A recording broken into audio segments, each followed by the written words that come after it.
Noong unang panahon, itinuturing ang mga kababaihan na walang papel sa lipunan, nakakulong lamang sa mga gawaing bahay, tahimik at walang pantay na oportunidad. Ngunit sa paglipas ng panahon, unti-unting naipaglaban ng kababaihan ang kanilang karapatan at napatunayang kaya nilang makipagsabayan sa lakas at kakayahan ng mga kalalakihan. Sa dokumentaryong ito, tunghayan natin ang kwento ng isang kapatid kung paano sa kabila ng pagiging isang babae at ina ay tumindig para sa Panginoon.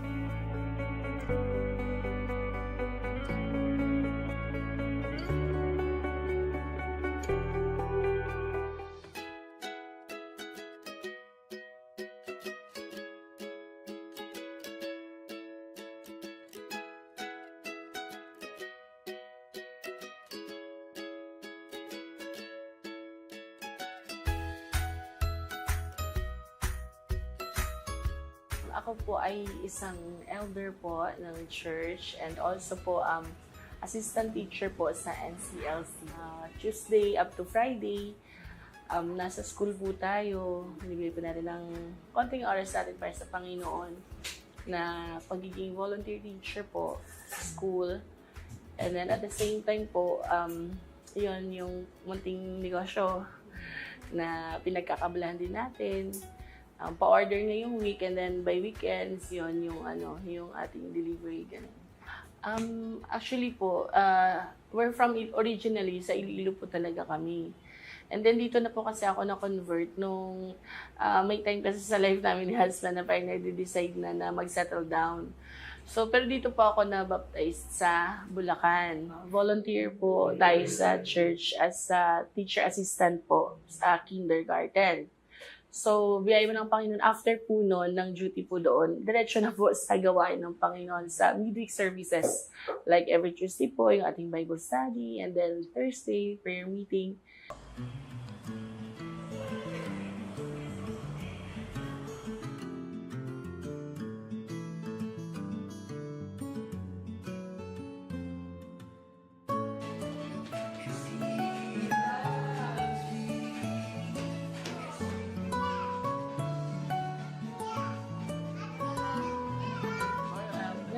Si advisor po ay nakafocus po sa mga bata. Then po kami as assistant teacher po, nagawa po namin yung mga tasks namin.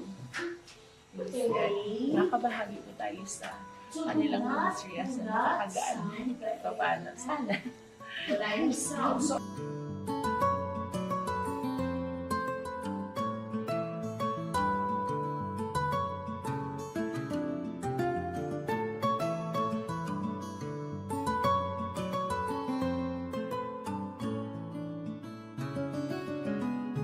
Kagalakan po talaga, biyaya ng Panginoon. Sa kagalakan po natin ang makabahagi at makabahagi po sa school department. Kasi every time po nakikita ko sa mga batang ito, sila po kasi is mga angel po na tayo ay pagbigyan ng katukulan at makabahagi sa pag-alaga sa kanila kahit 2 oras. Saka po, biyaya ng Panginoon, pag nakikita mo kasi mga bata, nagiging youthful din yung ating pakiramdam. Kahit tayo may edad na, nakakabata po. At saka, masaya po talaga yung buong araw na makita ng mga bata na masaya dito sa kanilang mga pag-aaral.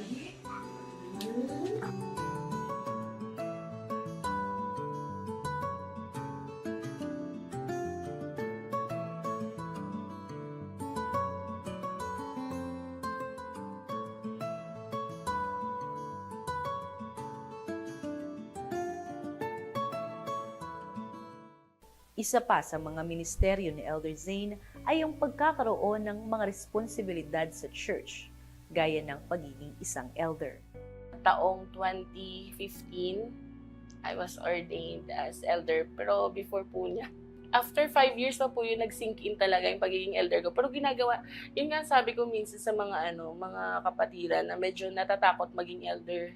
Minsan may takot sila baka mas Hindi po, actually po, sabi ko nga, nung nag-sink in na ang pagiging elder po, lang siya, office po siya, which is parang 1 click higher ka lang. Pero actually, ginagawa na po pala natin yun. Kaya pala nakikita ng mga sugo o ng mga leader natin sa lokal na pwede na pala tayo kasi ginagawa na pala natin yung obligasyon bilang elder. Pag alam naman po natin na ang mahal na late apostle talaga ay matindi ang pagtatalaga, siya talagang nanguna. Pero nakikitaan din po natin ang mahal na Evangelist Let kung gaano niya po sinabayan ng ating mahal na apostol sa paglilingkod. At yun po talaga, sabi ko kahit pananamit, gustong-gusto ko po sabi ko sa mga kaibigan ko, pag ako na umidad na ng mga 50s, yun, alam nyo na yan, wag na kayong ma-shock. Presbyterlet, ang mga OOTD, ganun. Kasi talagang po siya, kaitan po siya ng matatag, ang katatagan, ang kahusayan. Kasi perfectionist po ang ating mahal na Presbyterlet, pero kaitaan po siya ng kababaan. As lahat po ng characters na sabi natin to inspire someone ngayon, talagang ang leadership ng mahal na Apostle Jonathan is hindi tayo na behind, alam mo yun. May mga ibang kasi na parang yun pa din nagnanatili sila sa kung anong kaugalian nila. Tayo, may change man, it's for the better and para ma-modernize yung ating paglilingkod. Which is talagang aligned pa din talaga sa biblical based and yung sinimulan nga ng ating mahal na apostle.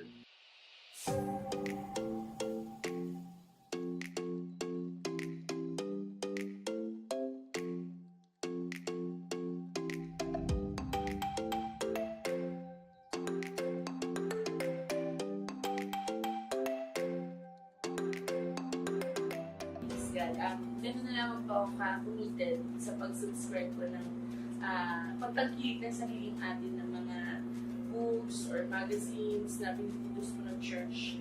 Kasi po, biyan ng Panginoon, nasa yung orientation nga po na dito po tayo lalago. Ito yung, ito yung mga materialis na ibigay ng ating mga leader, ating mga sugo, siya po nag-umpisa rito, na dito po tayo higit na lalago. And we believe and we, kumbaga, na patutuhanan namin yan sa aming buhay. Kasi po, biyay ng Panginoon, sa bawat litra, sa bawat sentences na mababasa mo ay pagpapalakas, pagpapalago talaga sa ating spiritual na kalagayan at ating paglilingkod sa Panginoon. Multiple subscription po ang nagagawa natin kasi sa amin, magkikip lang po kami ng isang copies and then para for our own din. And then po yung iba sa mga kilala natin, sa mga kapitbahay, nakakadabang palad. At literal po talaga nagiging kabahagi siya ng bag lagi na taladala. Kahit isang piece lang, yun, pinapaan po natin. Kasi sa isang piece lang ng ating magazine is malaki na po siyang bagay sa evangelism po. Actually, sabi ko nga, para hindi ko 4D yung tatayo sa gitna, sa pulpito, or tatayo sa na parang mag-preach yung formal. Kasi parang hindi ako formal na tao na parang hindi ko personality yun. So ginagawa ko po, mahilig po kasi ako magbenta. Sales. So sales talk, nagagawa ko po siya. And then this one is material po natin. Powerful na material po for evangelism. At yan ng Panginoon po, napatutuhanan po natin na sa buhay ko, sa ilang taon ko na pong subscription, sa ilang taon ko pong gamit-gamit ang material na to, dami na po ang ating nadala para sa Panginoon.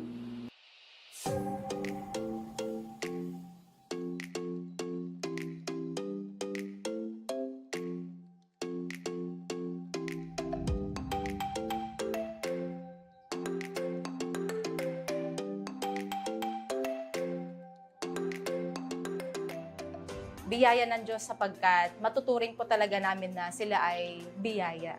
Bigay ng Diyos sa amin, sa aming ministry.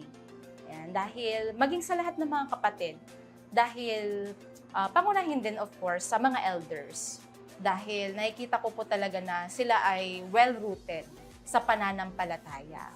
Kalakip pa ng bawat mensahe sa lokal ng Marikina, pinapanguna naman na Bishop Sam, sa kanyang mensahe, kumbaga mas lalong napapaigting ang kanilang faith. Sila ay kasama lagi sa mga programs sa church. Kumbaga kung ano yung iniatas, kung ano yung programa sa iglesia, kumbaga sila kasi yung tinatawag ko na OTG, Ayan, on-the-go team. Ayan, OTG team. Kumbaga, one chat away, one call away.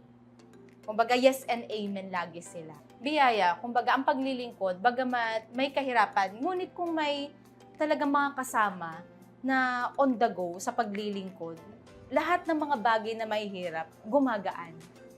At nakikita ko po sa kanila na ginagawa nila ito ng may pag-ibig. Ayan, purihin po ang Panginoon. Kumbaga sila, lahat ng mga challenges, yan bilang sa aming sa cluster or sa bawat cluster kasi lahat naman may mga challenges sa paglilingkod pero talagang biyaya ng Diyos na may mga kasama talaga na andyan lagi ang puso. May tamang isip na gumanap ng kalooban ng Panginoon. Kumbaga, sa paglilingkod sa loob ng iglesia, yung mga nakikita natin sa mga tagapanguna, babae man yan o lalaki, tayong mga kababaihan. Kumbaga, ano man yung status sa church, elders man, adult, ministers, youth, cadets. Kumbaga, katuwang tayo. Kumbaga, lahat tayo nagkakaisa para maitaguyod ang gawain ng Panginoon. At sa biyaya po ng Panginoon ay nabigyan tayo ng opportunity na makisita ang bahay ng ating minamahal na Elder Zaid. Ito po ang Gonzaga Condo Room. Kaya bibisitahin natin dahil alam ko, balita natin ongoing yung kanyang pag-aayos sa kanyang business. So alam natin kung ano yung kanyang business. The-doorbell tayo. Hello po! Pasok po, pasok! Welcome po. So, makita naman natin sa entrada pa lang ng bahay nila Elder Zaid. Sari-sari Makita store. na ang mga itlugan, ang mga mantika. So, Elder, ito po yung inyong Mini business. paano po ang Condo process ng business business? Kasi bukod sa may dalawang anak si Elder, nag-a-assist sa teaching ministry natin sa National Christian Life College. At marami pang gawain sa pagiging elder is sumisipin din siya. Dito naman nanggagaling ang pagiging supportive niya when it comes to financial support, ministry sa church. So paano po ang inyong strategy dito? Opo, ang biyaya po na Panginoon. Ito po ang ating mini groceries na ang aming mahal na mga neighbors, ang ating pangunahin mga ang consumers. So yung iba po, actually ito na lang po yung mga natira. Lagi sold out. Kaya ito po ay for, basta nakaganito na po siya. Ano po ito, For, mga egg? Opo, egg. Ay, duck egg, Pang pang may mga, balot, yan po. pag nakaano na po siya, is ready for delivery na po siya. May mga orders na po tayo. Ito naman po, may iba't ibang uri ng Opo, brown rice, shirataki, sa mga gustong healthier, order. mga nagpapasexy dyan. Yung white rice natin naubos na. Kailangan mag-restock na po. Meron po tayong dalawang klaseng oil. Wala lang pong brand, pero lalagyan natin yan ng brand sa sunod. Kasi paano nalilisel doon? Yes po, coconut oil siya, cooking oil. Mas healthier daw po ito kasi sa canola oil. So, tapos, syempre after ng oil na yan, kailangan mo maghugas ng pinggan. Meron po tayo dishwashing. Yan, most po ng namin na binibenta is kung anong pinaka-healthiest, yun yung ating binibenta sa mga neighbors. Meron po seaweeds, ay yung mga noodles, mga Korean noodles. Sa mga mahilig mag-ano po, May mga bibi na duck egg. Yan. Ito. Ang hijab. Paano po naman kayo ina-approach ng mga customer niyo? Meron po Or kami. paano kayo mag-contact? Actually po, namin ko po sila, dumadami sila sa elevator. Yun yung sales stock natin na dapat 5 seconds, 10 seconds na sales stock. Kayanin mo yun. Tapos kinukuha ko na po contact number and then follow up na po ng sa kanila offer po ng lahat ng mga products na meron tayo. Tapos kakatok na lang po yan or mag-chat. Ma'am, pa-deliver po. For example, yung kay Doc dyan, mga na po natin mga suki. Sa 9th floor, meron po tayong dyan, suki. Bibili po ako ng half lang na tray na itlog. O, kasi po mga tao po dito, 1 kilo lang po na brown rice, ganun. Kasi mga tao po dito medyo busy. Tsaka hindi nila kaya mag-stock ng madaming stock. Meron po Meron po kayong special guest. Yes. Every kailan po siya nandito simula loob. 1 year po siyang wala sa aking buhay. Ngayon ay bumalik ng aking ex-boyfriend na tinatawag nilang husband ko na. Biyaya na pa yung isang biyaya na si Elder Zenas Gonzaga. Aking makisig na asawa. Elder, Na may supplier ko din ngayon. Nag-supply siya ng dried fish. Isang box. From the From the sea. ocean. From the ocean. Elder Zen, ano po ang laging tawag sa inyo? Zenas. Duduy. Elder Zen. Pwede rin dudes. Dudes. And po sa mga nakakakilala kay Elder. Elder, ano po masasabi niyo kay Elder Zen? Pagdating sa halos lahat na lang ng hassle ay ginagawa, wala siyang free time. Kundi yung free time niya after ng ministry niya sa church, after ng pag-attend sa mga gawain, after ng evangelism, eto, nag-business. Ano po masasabi niyo sa inyo? Proud ako sa aking ex. Ngayon, wife ko na. Kasi Wife na. talagang ano po siya eh, business-minded. Kahit noon pa. Kaya pagdating sa mga pinansya, nakakatuwag talaga siya sa amin. At saka yung mga aming kinikita, siyempre, yan ay para talaga sa gawain ng Panginoon. Kasi focus kami sa iglesia, focus kami sa gawain. Kaya kung ano man ang nakikita sa aming mga business, share talaga yan, part talaga yan ng support sa church.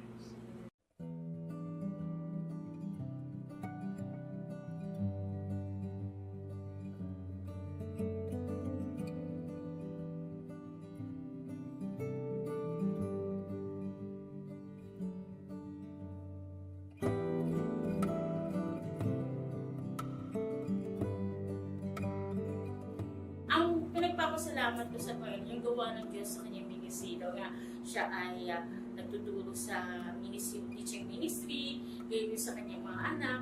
Talagang Lodi eh. Ako sinasabihin yung Lodi, pero siya Lodi ko. Talagang alam mo, saka higit sa lahat, yun nga, yung gusto ko makuha eh. Kapag mag-manage ng pera, talagang doon ako hanga sa kanya kung paano mag-budget. Kaya minsan sinisira mo lang din ako niyan. Kasi talagang saludo ako pagdating sa pagbahawak ng pera, pag-budgeting. Kaya, kumbaga, money matter is just ko, Elder Zane.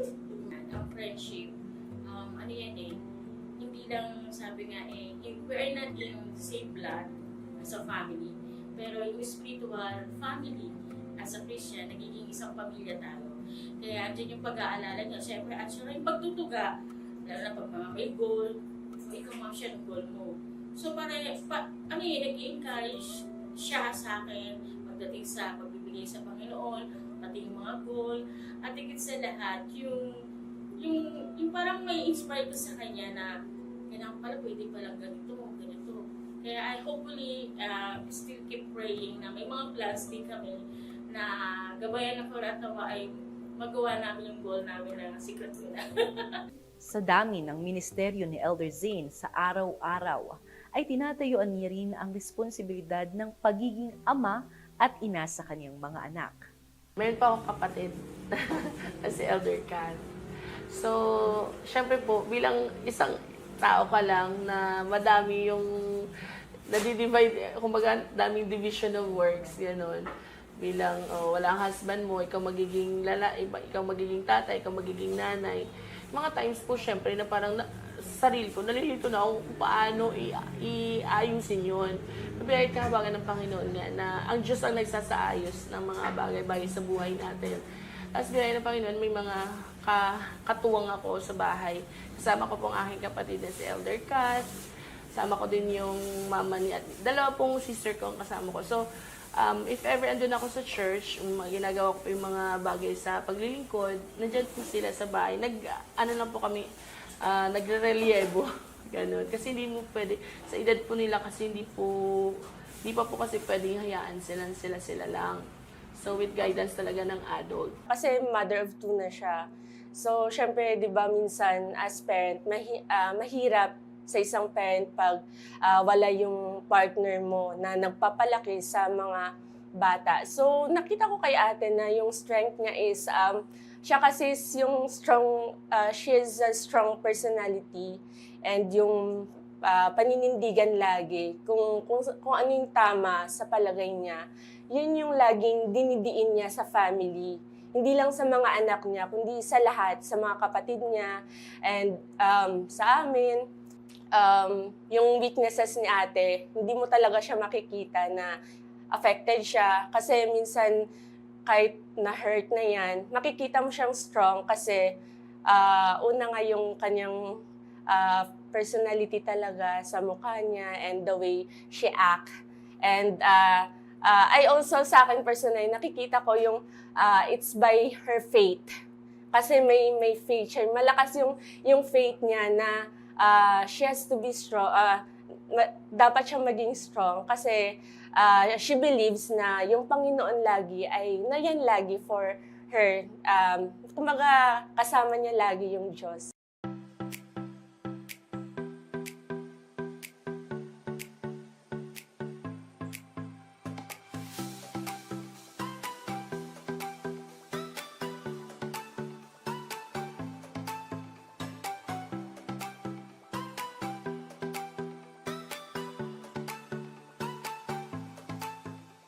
Sa mga panahon na tigit na tayo mismo confused kung ano yung i-respond mo sa present na sitwasyon. Kapit lang, balikan mo si Lord. Pero siya kasi siya yung pinaka sa life natin, present sa life natin na never siyang magba-back out, never siyang hindi siya mapapagod na bigyan tayo ng reason na mamuhay bilang babae, bilang yung pag nawawalan na tayo minsan, di ba, may mga times na nawawalan tayo ng rason. Parang, ayoko na, pagod na ako.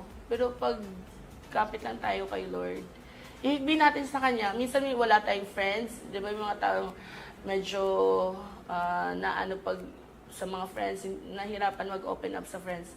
Pero si Lord, sa prayer, through prayer po, gagaan yung pakiramdam mo at magugulat ka na lang, tapos na pala yung episode ng buhay ko na yun. Parang, siya yung presence sa life natin. Andyan lang sa buhay natin na minsan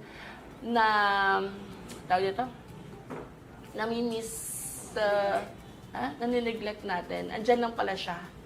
Kahit na wala na yung lahat, family, friends, ganun. Si Lord pala, laging andyan lang. So, yun yung sa akin bilang nanay, bilang babae, siya yung kinakapitan ko. Siya yung kayang anytime, hikbian mo, hingian mo, kahit ilang milyon pa siguro hingin mo kay Lord, yung mga paraan sa ang Panginoon na ipoprovide sa atin yun. Ang pananampalataya sa Diyos ay nagsisilbing kapangyarihan upang magbigay liwanag ang ating mga ilaw ng tahanan. Hindi lamang sila nagbibigay ng tanglaw sa kanilang mga pamilya at sa lipunan, kundi ilan rin sa kanila ang pinakamatitibay na haligi ng pananampalataya. Ito ay ilan lamang sa mga katangian ng mga kababaihan at ina sa loob ng Pentecostal Missionary Church of Christ in the Fourth Watch, mula sa mga tagapanguna hanggang sa mga kapatid.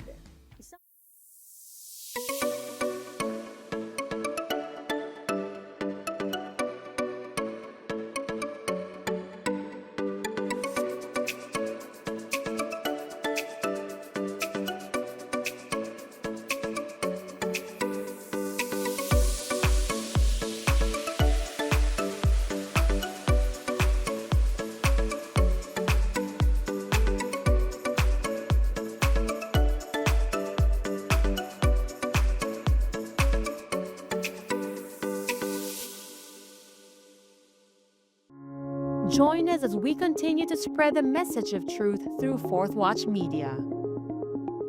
Prayer Power. Fourth Watch News. Apostles' Take. Exploits of Faith. Oras ng Katotohanan Classics. Home Free Radio Philippines and USA. Hora de la Verdad. Sure Word Magazine. Life Radio Lucena. Life Radio Santiago. Wherever you are, we are with you, bringing the truth of God's Word and changing lives one broadcast at a time. Stay tuned, stay inspired, and always keep your eyes on Fourth Watch Media, evangelizing the lost, edifying the saints.